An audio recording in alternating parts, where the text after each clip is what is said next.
Welcome to Starlight Sci-fi, your gateway to thrilling tales from the stars. Immerse yourself in stories of wonder, suspense, and the resilience of humanity. Like, subscribe, and ignite your imagination as we journey beyond the known universe. Two alien twins, identical and vastly superior in intellect, think humanity is a laughable evolutionary joke. But when one human steps forward to challenge their claims, the cosmos itself bears witness to the unexpected power of our flawed biology. In the distant future, humanity had finally reached the edges of the Andromeda Galaxy, driven by an insatiable thirst for exploration and discovery.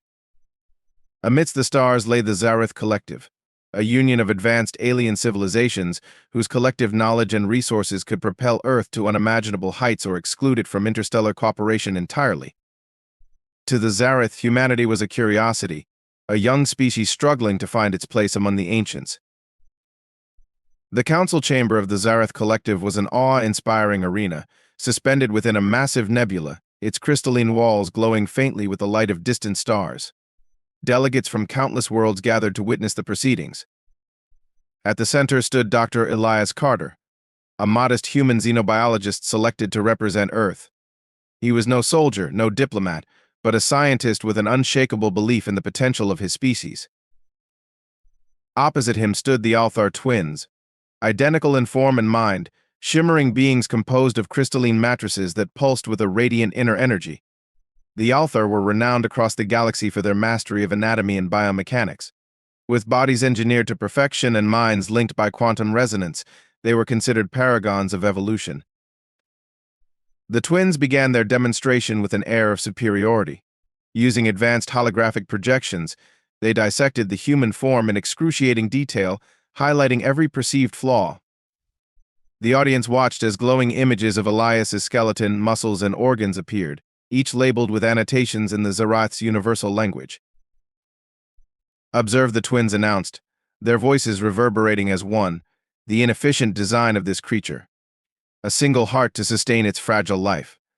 A brain prone to error and emotional instability. Redundant organs and brittle bones."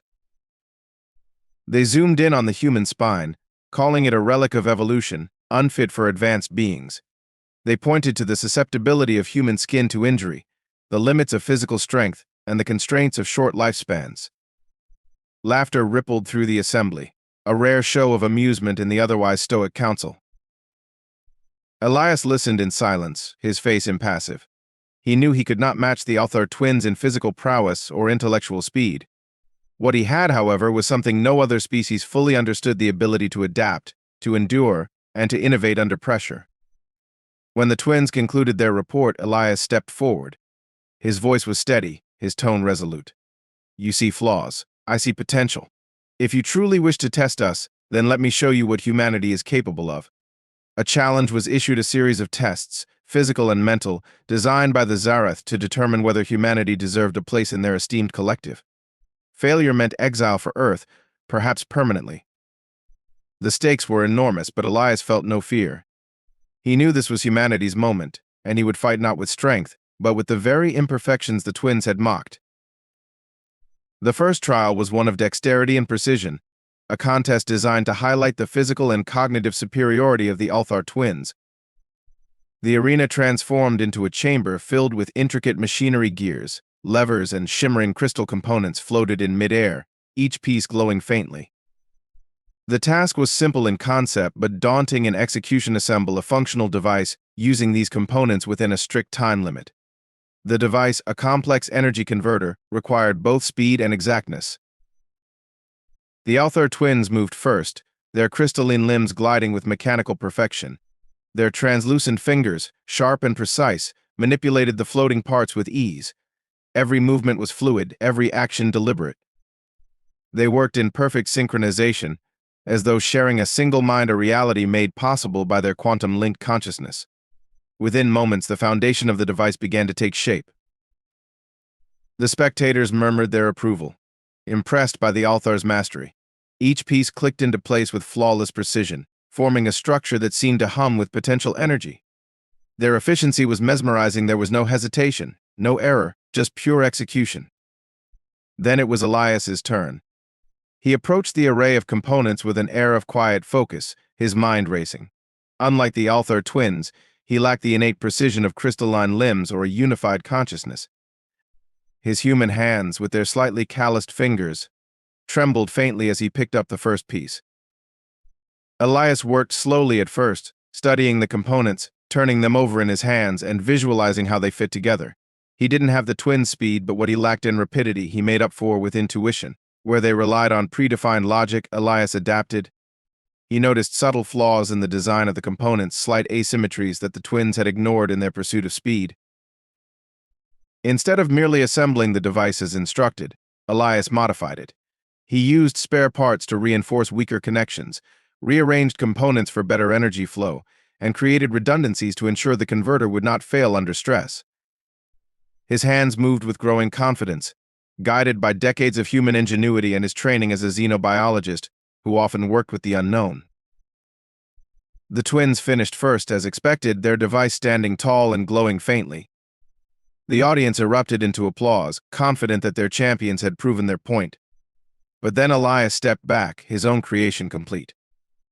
Though it didn't have the symmetrical perfection of the twins' device, it was sturdier, more efficient, and capable of generating higher energy output. The council ran diagnostics, and the results silenced the chamber. Elias's design outperformed the twins in every measurable way. It wasn't flawless, it bore the marks of human imperfection, but it worked better because of those very imperfections. The Althar twins, while visibly unsettled, dismissed the result as an anomaly. They mocked Elias's slower pace and improvised adjustments, calling them crude compensations for biological limits, but deep down they were rattled. This was not a result they had predicted. Elias, however, said nothing. His victory in the first trial was not about speed or elegance, but adaptability, a trait humanity had perfected over millennia of survival in a chaotic universe. The second trial tested intellect and reasoning in a way no species had ever mastered completely. The Althar twins and Elias were placed in separate chambers, each surrounded by walls of swirling fractal patterns. The objective was deceptively simple: solve a puzzle encoded within the fractals to unlock a hidden key. Yet the fractals were not static, they shifted constantly, adapting to the solver's attempts. It was a challenge designed to reward absolute precision and computational logic. The Althar twins began their work immediately.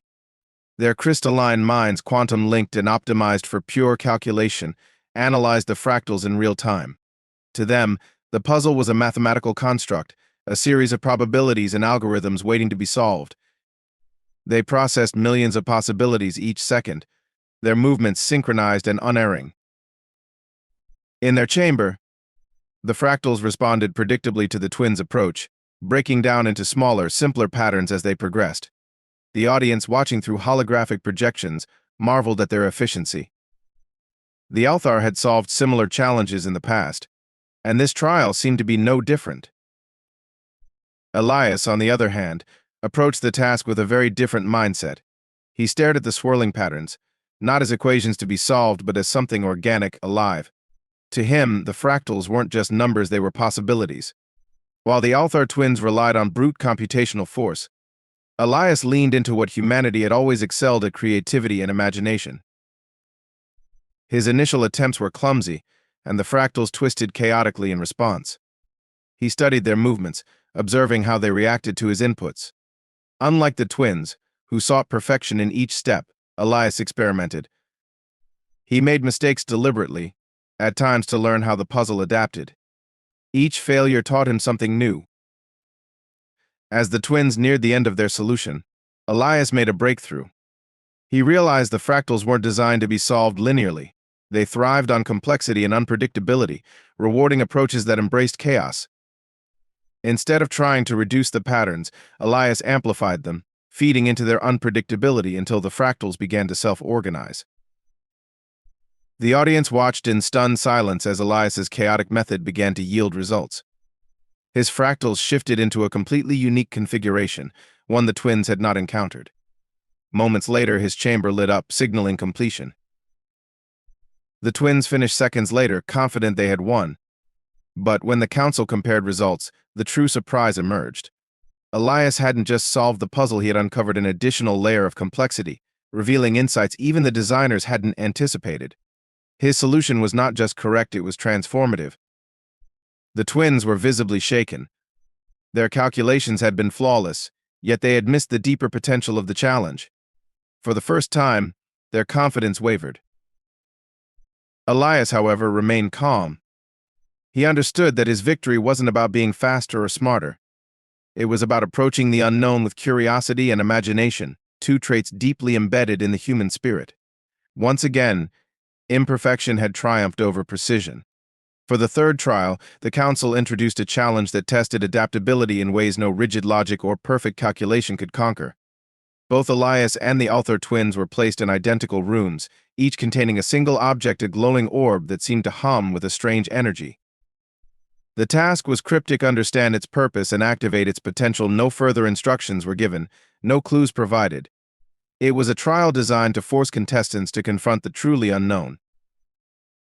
The Althar twins began immediately, relying on their crystalline intellect and flawless communication. Their minds worked in unison, dissecting the orb's structure with mathematical precision. They scanned its energy signatures, broke down its molecular composition, and analyzed every measurable variable. The orb responded faintly, its glow pulsating irregularly, as if resisting their probing logic. Their approach was efficient and calculated. The twins assumed that with enough data, the orb would yield its secrets. Yet as time passed, their progress slowed. Every attempt to manipulate the object with mechanical precision caused it to recoil further, its light dimming in response. To the twins, the orb was a problem to be solved, but it seemed as though the orb itself rejected their methods. Elias, meanwhile, approached the task differently. He stared at the orb, not with the cold detachment of a scientist, but with the curiosity of someone encountering a new life form. He didn't analyze it immediately. Instead, he observed it, watching how it pulsed, how it responded to the faintest movements in the room. He touched the orb lightly, and it warmed beneath his fingers. The glow became steadier, almost rhythmic, as though it were alive. Elias realized that the orb wasn't merely a mechanical device, it was a symbiotic object, something that required interaction rather than domination. Instead of dissecting its structure, Elias experimented. He spoke to it softly, letting his voice reverberate in the chamber. The orb brightened. He placed his hand over it, allowing his heartbeat to sync with its faint pulses. Slowly, the orb began to hum in harmony with him, its light intensifying until the entire room glowed. The twins, observing through the shared network of the council, were baffled. Their logical approach had failed to elicit any meaningful response from the orb. Yet Elias, with his unorthodox and seemingly irrational methods, had succeeded.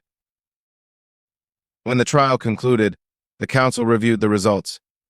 The Althar twins had produced a detailed report of the orb's physical properties, yet they had failed to activate it. Elias, by embracing the unknown and forming a connection with the object, had unlocked its full potential. The lesson was clear. Where the twins saw a problem to be solved, Elias saw a mystery to be understood. His victory demonstrated that adaptability and intuition traits, born of humanity's imperfect evolution, were far more powerful in confronting the unknown than raw precision. For the Althar twins, it was a bitter pill to swallow.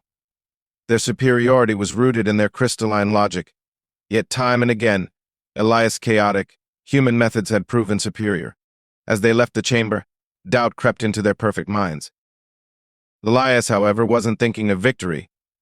To him, the trial was a reminder of what made humanity unique, an unyielding desire to explore, to connect, and to adapt to even the strangest challenges the universe could offer. The Althar twins, rattled by the unexpected results of the earlier trials, demanded a contest of raw physical prowess. Human adaptability may suffice for puzzles, their report stated, but in the chaos of combat, biology must dominate. The council agreed, transforming the arena into a gravity-altered combat zone, a landscape of jagged rocks, shifting platforms, and simulated hazards. The trial's objective was simple: survive and incapacitate your opponent.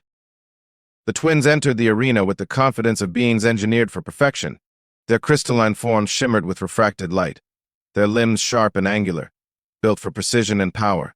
Their every movement was fluid, almost mechanical, and they carried an aura of invincibility. They had no need for weapons. Their bodies were their arsenal. Elias, in contrast, appeared far less formidable.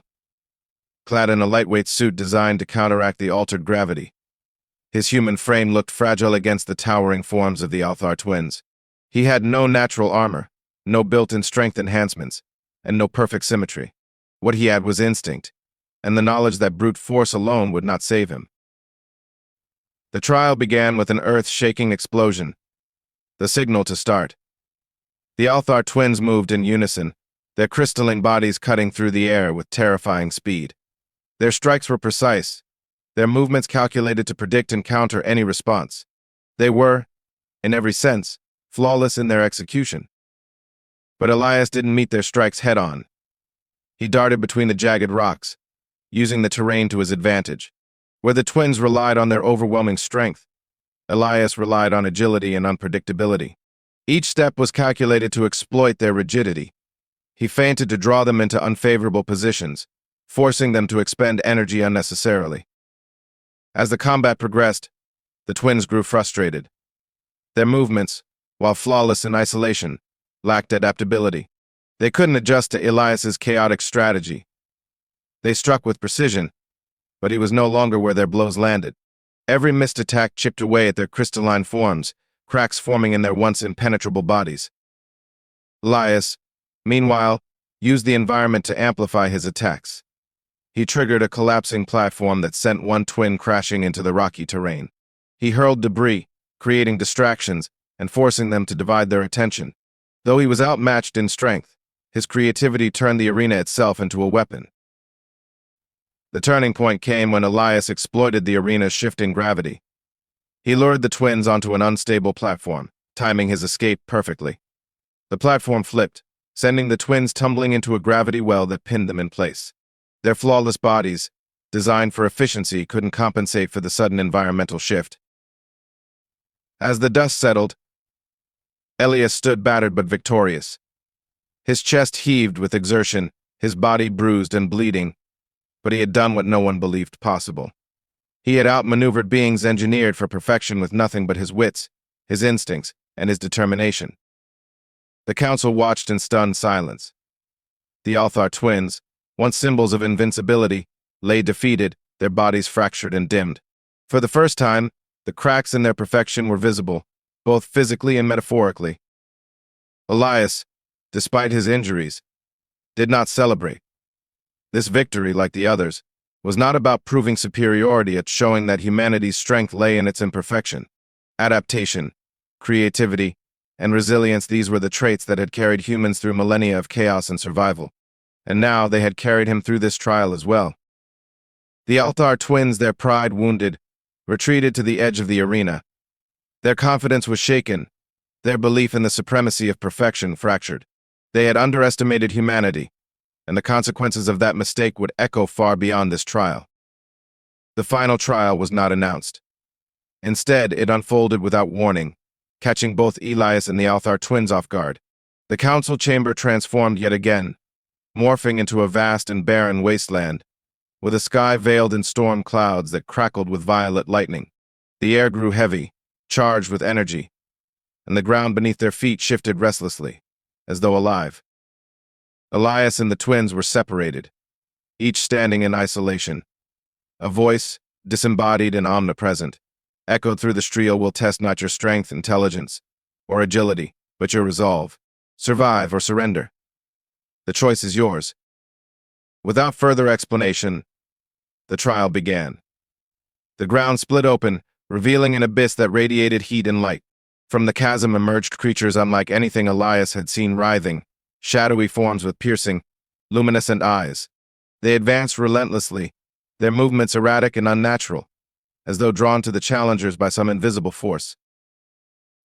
The Althar twins reacted with their usual precision, striking out with crystalline limbs that cut through the shadowy creatures like blades.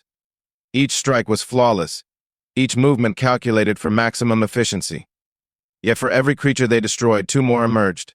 Their energy reserves, though vast, were finite, and the unrelenting onslaught began to take its toll. Elias faced the same relentless assault, but his approach was different. Instead of focusing solely on destruction, he adapted. He observed the creatures, noting how they moved, how they reacted to his actions. He realized they weren't mindless, they were drawn to weakness, to hesitation. He adjusted his strategy, moving with purpose and calm, striking only when necessary. He used the environment to create barriers, leading the creatures into traps or toward one another. When exhaustion crept in, he didn't panic but pushed through, drawing on reserves of willpower forged by humanity's long history of struggle. The trial grew harder. The creatures became faster, more aggressive, and the ground beneath their feet began to crumble. The Althar twins, despite their power, faltered. Their flawless synchronization began to break down under the strain, their quantum link unable to compensate for the sheer chaos around them. Elias, battered and bleeding, pressed on. His body ached, his lungs burned, but he refused to give in. For him, the trial wasn't just about survival, it was about proving that humanity's strength lay not in perfection but in persistence. As the storm reached its crescendo, the twins collapsed, their energy reserves depleted. Their crystalline forms dimmed, and for the first time they were motionless. Elias, barely standing, faced the last wave of creatures. Summoning every ounce of strength, he fought through the pain and the exhaustion, his resolve unbroken. When the final creature dissolved into the storm, the wasteland began to fade, and the challengers were returned to the council chamber. Elias stood alone, his body battered but his spirit intact. The twins, though unharmed physically, were shattered in a different way. Their flawless design, their perfect logic, had failed them when it mattered most. The council, silent and somber, understood what the trial had revealed. Perfection could shatter under pressure, but resolve, the unyielding determination to endure, was a force that transcended design. And in that, humanity had no equal. The chamber was silent, the tension almost tangible as the final results of the trials were announced. Elias stood amidst the council, battered and weary, but unbroken. Across from him, the Althar twins were a shadow of their former selves. Their once pristine crystalline forms, so symbolic of their engineered perfection, now bore fractures and faint cracks, subtle yet impossible to ignore. The council deliberated, their whispers like echoes in the vast chamber. This was no longer just a contest between human and Althar. It had become a philosophical debate about the very essence of survival, progress, and what it meant to be superior. One of the elder counselors, a being whose form shimmered like liquid starlight, addressed the assembly. The trials have not only measured strength, intellect, and resolve, they have illuminated the nature of adaptation itself. And in that, one truth is undeniable: perfection is brittle, but imperfection endures. The Althar twins remained still, their pride unable to accept the judgment that seemed inevitable. They had entered this contest believing humanity to be a relic, a species bound by limitations that perfection had long surpassed. Yet those limitations had proven to be humanity's greatest strengths. The council replayed the highlights of the trials. Elias's device, built with intuition and creativity, surpassed the twins' flawless construction. His chaotic method of solving the fractal puzzle revealed hidden layers even the Althar could not uncover. His agility and strategy in combat had turned the arena itself into a weapon. And finally, his unyielding resolve had allowed him to survive where the twins had faltered. For Elias, the moments of triumph were not about besting his opponents, but about what they represented. Each trial had been a reflection of humanity's story, a history of struggle, of failure, of adaptation and perseverance. Humanity had thrived not because it was perfect, but because it had learned to embrace its flaws, using them as stepping stones toward progress. The Althar twins were forced to concede defeat. Their flawless design, their shared quantum consciousness, and their precise calculations had all been outmatched by something far more complex: the messy, unpredictable nature of humanity.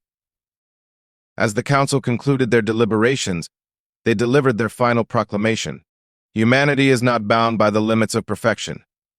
It evolves, it adapts, and it grows stronger through its imperfections. Today, the lesson is clear: resilience and creativity triumph over rigidity and logic. The twins, humbled and fractured, retreated from the chamber, their pride in tatters.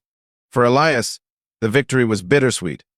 He hadn't come to prove humanity's worth to the galaxy, but to show that even in the vastness of the universe, There was strength in embracing the imperfections that defined his species. As he left the arena, the galaxy itself seemed to shift. The narrative of humanity, once dismissed as primitive and fragile, now echoed across the stars. The trials had not just been a competition, they had been a testament to the enduring spirit of humanity, a reminder that in a universe obsessed with perfection, it was imperfection that held the key to true greatness. And as Elias looked back at the council chamber one last time, he couldn't help but smile. Humanity's story was far from over. This was just the beginning. Thanks for watching Starlight Sci-Fi. If you enjoyed this tale, leave a like, subscribe, and share your thoughts in the comments. Humanity's story is still being written. Where will the next chapter take us? Stay curious, and we'll see you in the next video.